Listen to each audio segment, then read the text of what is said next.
El segundo punto tiene que ir que más allá de la valiente y maravillosa aventura de Don José, no podemos perder de vista otra referencia que hace Weber, que dice que la pasión por la burocratización nos conduce a la desesperación y que la racionalización de la vida desemboca en el desencanto del mundo, como es evidente en estos tiempos de modernidad acelerada.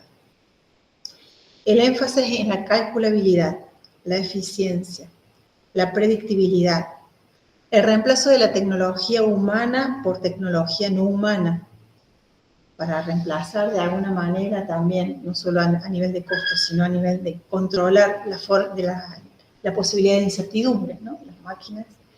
Las máquinas son predecibles, los seres humanos no, y para poder ser predecibles, que es lo que busca la burocracia, es mejor reemplazar las personas por máquinas, conducen a un mundo menos mágico, menos significativos para las personas que lo habitamos.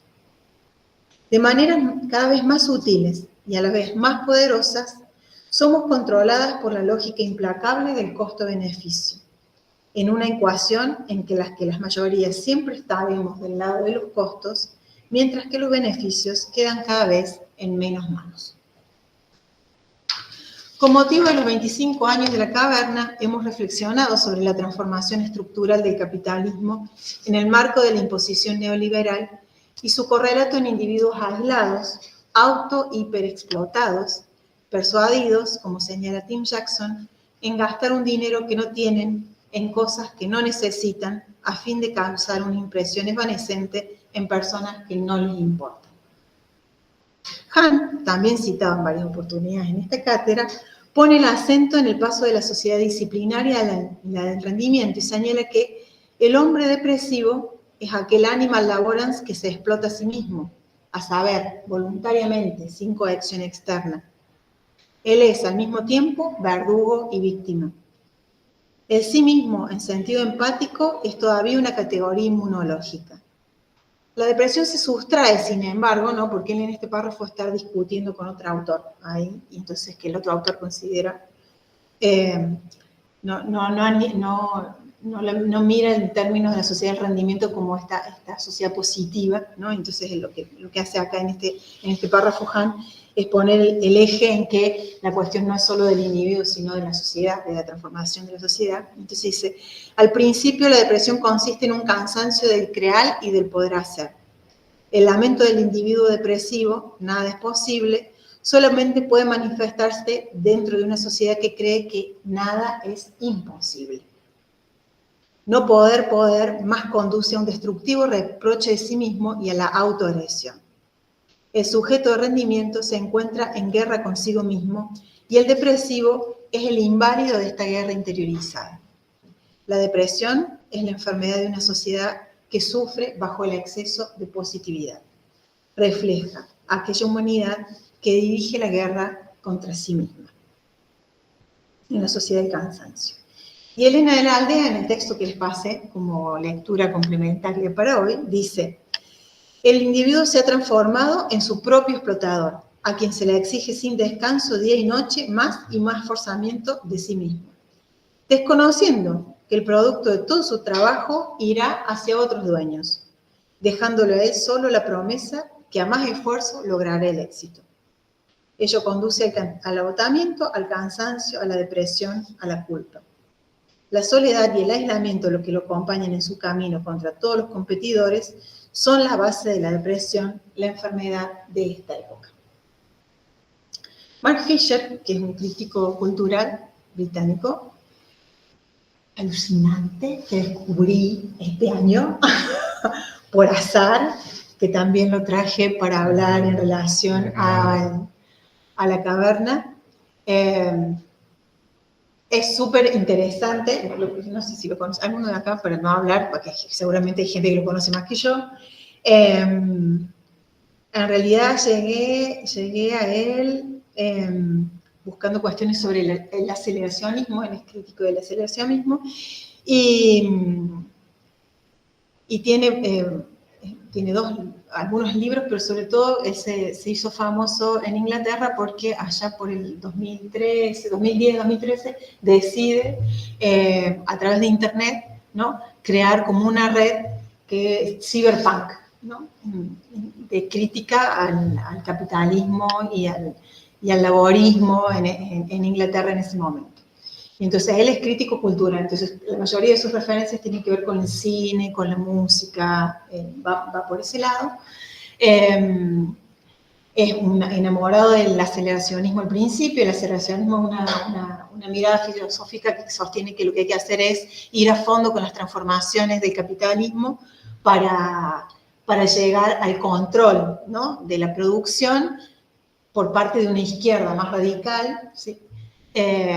Que pueda distribuir de esa manera los frutos, ¿no?, de vivir de ese capitalismo acelerado. Él se engancha al principio con eso, pero al final, hacia el final de su producción, como que se baja, ¿no?, de eso, porque bueno, es bastante difícil pensar quiénes van a ser los iluminados que van a controlar todo eso desde las plataformas, y se vuelca más hacia revalorar, que fue lo que yo traje en lo de la caverna, la década del 60, ¿no? Y es el quiebre que implicó el movimiento hippie en los 60 en relación a la crítica cultural, al capitalismo, a la posibilidad de pensarnos sin trabajo, que él y muchos otros autores lo consideran como ese momento histórico, como lo que da pie a la construcción del neoliberalismo, ¿no? O sea, el neoliberalismo como un aparato ideológico de individualización que busca sepultar esa posibilidad de pensarnos emancipados del trabajo, ¿no? Entonces, bueno, nada, el tema es que él empieza a escribir sobre eso y se suicida, ¿sí? Se suicida. Entonces es como súper así, súper interesante, porque el último libro de él publicado son sus últimas clases, y él era depresivo, y tiene un ensayo que se llama Bueno para Nada, que es donde yo tomo esta referencia. Mark Fisher, lo traigo porque si no uno no sabe de quién habla. En ese momento había citado 2 libros. Sí, yo había citado, los debo tener por acá. Hay uno que, bueno, después busqué, los buscaste. Los voy a buscar después porque los tengo acá por acá. Uno es Realismo Capitalista y el otro es el de las últimas clases, Deseo Postcapitalista. Esos dos cité yo. Y este texto que estoy citando ahora es un ensayo de esos que están recopilados en los que se llaman manifiestos K-Punk, que son la recopilación de todos sus posteos en los blogs y de algunas conferencias. Esto es una conferencia de él, que se llama Mark Fisher. Es un medio cultural que literatura lo he estudiado. Yo calculo que sí, porque viene de ese lado. Bueno, lo cuento todo esto porque si no uno dice, bueno, ¿desde dónde cuenta esto? Dice, Mark Fisher, desde una descarnada primera persona, en su ensayo Bueno para Nada, reflexiona sobre la depresión a partir de sus propias vivencias y tratamientos, en los cuales, en esos tratamientos, se responsabiliza al deprimido de su dolencia y se señala que la raíz del problema estaría en fallos en la química del cerebro que tienen que ser corregidos con medicamentos. Ya sea desde el psicoanálisis y su búsqueda por el lado de trastornos originados en el entorno familiar, o desde las terapias cognitivas orientadas a reemplazar historias negativas por historias positivas, el peso siempre está puesto en el individuo, cuando una epidemia de depresión habla a las claras de una enfermedad estructural. Y él señala, y cito, desde hace algún tiempo, una de las tácticas más exitosas de la clase dominante ha sido la responsabilización. Cada uno de los miembros de la clase subordinada es empujado a creer que la pobreza, la falta de oportunidades o el desempleo son solo culpa suya y de nadie más. Los individuos se culparán a sí mismos más que a las estructuras sociales, que igualmente han sido inducidos a creer que realmente no existen. Solo son excusas esgrimidas por los débiles. Lo que un psicólogo que él sigue, que es Smile, llama voluntarismo mágico, la creencia de que está en poder de cada individuo la posibilidad de ser lo que quiera, es la ideología dominante y la religión no oficial de la sociedad capitalista contemporánea, impulsada por los expertos de los realities y los gurús corporativos, así como también por los políticos. el voluntarismo mágico es tanto un efecto como una causa del histórico bajo nivel de conciencia de la sociedad actual. Es la contracara de la depresión, cuya convicción subyacente es que somos los únicos responsables de nuestra propia miseria y que, por lo tanto, la merecemos. No tenemos, porque el propio don José no las encontró, las causas ni el momento en las que la mujer desconocida comenzó a morir. Sabemos que fue una niña, adolescente y mujer triste, infeliz, que poco antes de tomar la decisión de suicidarse, intentó volver a conectar con su madrina. La intuimos sola, la sabemos medicada, automedicada, con pastillas para dormir, y más allá de la hipótesis del pastor respecto de que las personas se suicidan porque no quieren ser encontradas, sabemos hasta qué punto una ciudad de individuos aislados es un lugar hostil para dejarse encontrar.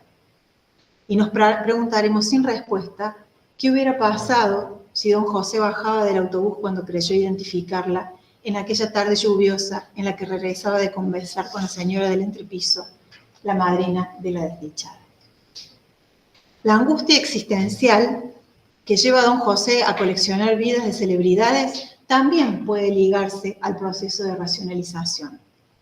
Dado que los coleccionistas lo son, en tanto buscan objetos, y esta descripción de los coleccionistas me encanta, tal vez porque no consiguen soportar la idea del caos como regidor único del universo.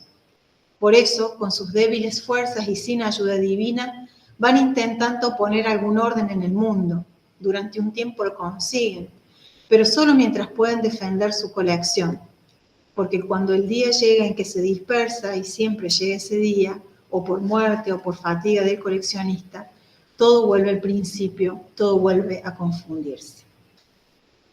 Trayendo esa hipótesis a nuestros días, cabe señalar si no es posible pensar que la aceleración de la racionalización de la vida ha logrado calmar esa angustia existencial a través de un carrusel infinito y estimulante de personalidades, objetos, situaciones ordenadas hiperracionalmente por un algoritmo al que nosotras mismas alimentamos y nos mantiene adormecidas, a tal punto que nunca llegue el día en el que todo vuelve a confundirse y podamos preguntarnos por algún sentido. Tal como lo plantea Hahn en La Sociedad de la Transparencia, la comunicación visual se realiza hoy como contagio, desahogo o reflejo. La hipercomunicación anestésica reduce la complejidad para acelerarse. Es esencialmente más rápida que la comunicación del sentido. El sentido, es lento. Es un obstáculo para los círculos acelerados de la información y la comunicación. Así, la transparencia va unida a un vacío de sentido. El coleccionismo con el que don José llenaba su angustia existencial hizo posible que por azar encontrara la ficha de la mujer desconocida y con ella el amor. Un amor que no se me lo ha mencionado como tal, pero que se aparece como angustia cuando tras la primera incursión en su sociedad escucha a una madre calmando a su bebé y piensa que quizás esa es la mujer desconocida y entonces una angustia repentina le apretó la garganta mientras la razón afligida intentaba resistir. Quería que él mostrase indiferencia, que dijese mejor así, menos trabajo tendré. La angustia, esa angustia, se convertirá en determinación que lo lleve a seguir buscando, a realizar hazañas que jamás hubiera imaginado. Mentir para poder dedicarle tiempo a su búsqueda, trepar y arrastrarse para ingresar a la escuela, pasar la noche entre los fuegos fatuos del cementerio, donde el timorato don José está demostrando aquí un valor que los muchos desconciertos y aflicciones que le vimos pasar antes no permitirían esperar de su parte. La búsqueda de la mujer desconocida le dio un sentido de su vida, y al saber que ella estaba muerta, se preguntó cómo viviría de ahora en adelante. Pregunta que hoy naufragaría en el escroleo de Instagram, en interminables videos de TikTok que le llevarían a perderse tras algún animalito, indignarse con otro político, aprender una receta que olvidará 5 segundos después, cuando una nueva sugerencia del último influencer lo llevara a un nuevo destino en cualquier lugar del planeta. El segundo cachetazo del desasosiego que me pegó Saramago a mí es levantar la mirada de las pantallas, librarnos juntas, unas a otras, de las cadenas algorítmicas y salir de la caverna. Caverna esta, que es también laberinto, como la subconservaduría del registro civil, como el cementerio general. Laberintos que a mí me llevan, inevitablemente, al hilo de la fábula de Borges. Bueno, este es uno de mis relatos favoritos. También lo uso en clases para explicar lo que es la posmodernidad. Así que voy a leer a Borges en una cátedra saramaguiana. El hilo que la mano de Ariadna dejó en la mano de Teseo, en la otra estaba la espada, para que éste se ahondara en el laberinto y descubrir el centro, el hombre con cabeza de toro, o como quiere Dante, el toro con cabeza de hombre, y le diera muerte y pudiera, ya ejecutada la proeza, destejer las redes de piedra y volver a ella, a su amor. Las cosas ocurrieron así. Teseo no podía saber que del otro lado del laberinto estaba el otro laberinto, el del tiempo, y que en algún lugar prefijado estaba Medea. El hilo se ha perdido. El laberinto se ha perdido también. Ahora ni siquiera sabemos si nos rodea un laberinto, un secreto cosmos o un caos azaroso. Nuestro hermoso deber es imaginar que hay un laberinto y un hilo. Nunca daremos con el hilo. ¿Acaso lo encontramos y lo perdemos en un acto de fe, en una cadencia, en el sueño, en las palabras que se llaman filosofía o en la mera y sencilla felicidad? Ahí dejo de citar a Borges. Dentro o fuera del laberinto caverna, buscar ese hilo que nos lleve fuera de nosotras, encontrándonos por fin con nosotras mismas. Ese, el tercer zamarreo que en estos tiempos de ansiedad y depresión trae y teje todos los nombres. Ese, para mí, es que necesitamos del otro, aunque sea de un otro anhelado, para poder ser nosotras mismas.